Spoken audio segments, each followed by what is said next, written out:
નમસ્કાર દર્શક મિત્રો, સ્વાગત છે તમારું અમારી YouTube channel government job update પર। તો મિત્રો, આજના વિડીયોમાં વાત કરીશું વીએમસી એટલે કે વડોદરા મહાનગરપાલિકા દ્વારા જે ભરતી બહાર પાડવામાં આવેલી છે એના વિશે આજના વિડીયોમાં ચર્ચા કરીશું। તો મિત્રો, જે અપડેટ આવેલી છે એ વિગતવાર સમજીએ તો તમે એ જોઈ શકો છો, the urban health society NHM programme અંતર્ગત આ મહાનગરપાલિકાની અંદર જે ભરતીઓ આવેલી છે તેમાં જાહેરાત ક્રમાંક નંબર 1479 વર્ષ 2023-24ની આ જાહેરાત છે। તેમાં જે જગ્યા છે તે છે એકાઉન્ટન્ટ કમ ડેટા એન્ટ્રી ઓપરેટર છે। તેમાં ટોટલ 14 જગ્યા છે। તેમાં શૈક્ષણિક લાયકાતની વાત કરીએ તો કોમર્સમાં સ્નાતક અને કોમ્પ્યુટર એપ્લિકેશનમાં ડિપ્લોમા અથવા સર્ટિફિકેટ કોર્સ કરેલો હોવો ફરજિયાત છે। ફિક્સ પગારની વાત કરીએ તો 13,000 રૂપિયા રહેશે। ત્યારબાદ જે બીજી ભરતી છે તે છે RBSK ANM। એમાં ટોટલ 2 જગ્યા છે।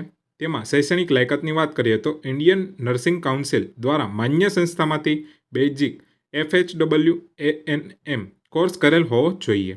ગુજરાત નર્સિંગ કાઉન્સિલમાં રજિસ્ટ્રેશન કરેલું હોવું જરૂરી છે।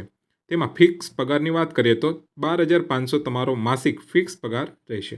ત્યારબાદ જે ત્રીજી ભરતી છે તે છે RBSK ફાર્માસિસ્ટ કમ ડેટા આસિસ્ટન્ટ છે। તેમાં ટોટલ 1 જગ્યા છે।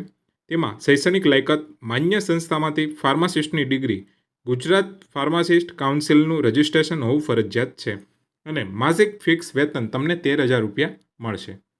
ત્યારબાદ જાહેરાતની સામાન્ય જોગવાઈઓની વાત કરીએ તો ઉપર જણાવેલ માટે ઉમેદવારી કરતાં પહેલાં ઉમેદવારે પોતે જરૂરી પાત્રતા ધરાવે છે કે નહીં તેની ખાતરી કરવી જરૂરી છે। રસ ધરાવતા ઉમેદવારોએ તારીખ 13/2/2024 1 કલાકથી તારીખ 22/2/2024 દરમિયાન www.vmc.gov.in વેબસાઇટ પર ઓનલાઈન અરજી કરવાની રહેશે। ઓનલાઈન અરજી કરતાં પહેલાં ભરતીને લગતી માહિતી તેમજ સૂચનાઓ વીએમસીની ઓફિશિયલ વેબસાઇટ પર વાંચી લેવા વિનંતી।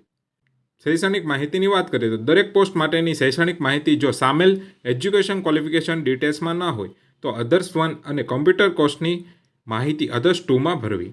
વયમર્યાદાની વાત કરીએ તો 40 વર્ષથી વધુ તેમજ નિવૃત્ત ઉમેદવાર અરજી કરી શકશે નહીં। અરજી સ્વીકારવાની છેલ્લી તારીખની ધ્યાને લઈ ઉંમર ગણવામાં આવશે।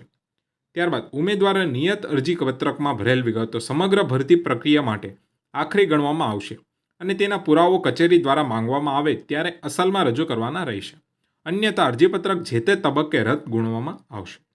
ત્યારબાદ ઉમેદવારે સરકાર માન્ય સંસ્થામાંથી જગ્યાને અનુરૂપ CCC+ અને CCC લેવલનો કોમ્પ્યુટર કોર્સ અવશ્ય પાસ કરેલ હોવો જોઈએ। ત્યારબાદ ભરતી પ્રક્રિયા દરમિયાન જો કોઈ ઉમેદવારો દ્વારા સીધી અથવા આડકતરી રીતે રાજકીય કે અન્ય કોઈ રીતે ભલામણના પ્રયાસ કરનાર ઉમેદવારો ગેરલાયક ઠરશે। ત્યારબાદ ઉમેદવારે અરજીપત્રકમાં કોઈ પણ વિગત ખોટી બતાવેલ હશે અને તે ધ્યાનમાં આવશે તો તેનું અરજીપત્રક નિમણૂક કોઈ પણ તબક્કે રદ કરવામાં આવશે। ત્યારબાદ આ જાહેરાત અન્વયની ભરતી અંગે લેખિત પરીક્ષા મૌખિક ઇન્ટરવ્યૂ બાબતે વડોદરા મહાનગરપાલિકાના સક્ષમ અધિકારી શ્રી દ્વારા નિર્ણય કરવામાં આવશે। પ્રમાણપત્રોની પ્રત્યેક ચકાસણી લેખિત મૌખિક કસોટી માટે બોલાવવામાં આવતા ઉમેદવારોને કોઈપણ જાતનું મુસાફરી ભથ્થું મળવાને પાત્ર થશે નહીં। આ જાહેરાત કોઈપણ કારણસર રદ કરવાની કે તેમાં ફેરફાર કરવાની આવશ્યકતા ઊભી થશે તેમ કરવાનો સંપૂર્ણ હક અધિકારી મ્યુનિસિપલ કમિશનર શ્રી વડોદરાને રહેશે। ત્યારબાદ ઉમેદવારને ઓનલાઈન અરજી કર્યા બાદ જાહેરાત સંબંધિત અન્ય કોઈ સૂચના માટે www.vmc.gov.in વેબસાઇટ ઉપર સતત જોવા રહેતા અનુરોધ કરવામાં આવેલ છે। તો મિત્રો, આ હતી વિગતવાર માહિતી જે વીએમસી એટલે કે વડોદરા મહાનગરપાલિકા દ્વારા આપવામાં આવેલી હતી। ઇન્ફોર્મેશન ગમી હોય તો વિડીયોને લાઇક કરો અને ચેનલને સબસ્ક્રાઈબ કરો। ફરી મળીશું એક નવા વિડીયો સાથે, ત્યાં સુધી ગુડ બાય, ટેક કેર, જય હિન્દ।